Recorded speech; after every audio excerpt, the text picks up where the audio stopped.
Housing scheme 2014 का announcement जुलाई के बजाय अगस्त में करने का फैसला किया है। इस स्कीम के तहत 27,000 फ्लैट्स ऑफर किए जाएंगे।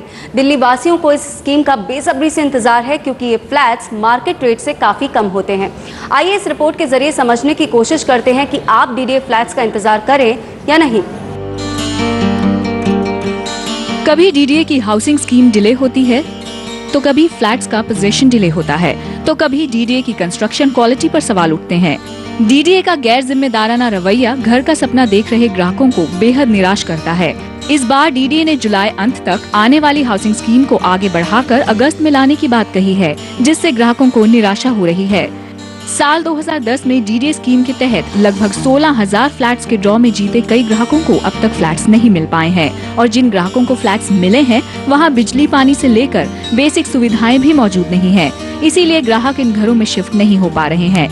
इसके अलावा कई इलाकों में तो अब तक कंस्ट्रक्शन ही पूरा नहीं हो सका है और जिन घरों का कंस्ट्रक्शन हुआ भी है उनकी हालत बहुत खराब है। 2010 कॉमनवेल्थ गेम्स के दौरान डीडीए ने जो वसंत कुंज में हाई एंड मकान बनाए थे, आज तक उनका भविष्य अधर में लटका हुआ है। मार्केट रेट से कम कीमत में मिलने की वजह से ग्राहक डीडीए हाउसिंग स्कीम का बेसब्री से इंतजार करते हैं, लेकिन डीडीए की इन लापरवाहियों ने उन ग्राहकों की उम्मीदों पर सिरे से पानी फेर दिया है जो 4 साल से घर का सपना देख रहे हैं। ये जो स्कीम है ये आम आदमी की पॉकेट में आती है और इसका वॉल्यूम भी बहुत बड़ा है। तो ओवरऑल प्रोजेक्ट्स इंडिया में एग्जीक्यूशन में डिले हुए हैं, तो इसी कारण से ये भी डिले हुआ है। लेकिन अभी जो आ रहा है आई थिंक अभी काफ़ी टाइम वेल टाइम्ड है।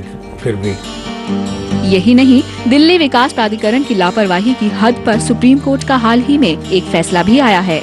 33 साल के लंबे इंतजार के बाद अब सुप्रीम कोर्ट ने 1981 रोहिणी रेजिडेंशियल स्कीम के तहत डीडीए को 600 अलॉटीज को डेवलप्ड प्लॉट्स देने के आदेश भी दिए हैं। ये फैसला 2014 की हाउसिंग स्कीम आने से ठीक पहले ही आया है।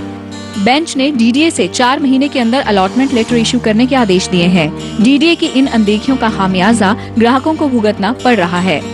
सबसे जरूरी जो होता है वो होता है कि आपका नंबर 1 कंस्ट्रक्शन टेक्नोलॉजी क्या है, कंस्ट्रक्शन एग्जीक्यूशन प्रोसेस क्या है और उसके बाद क्या आपका क्वालिटी कंट्रोल मैकेनिज्म फ्लॉलेस कैसे है आपका।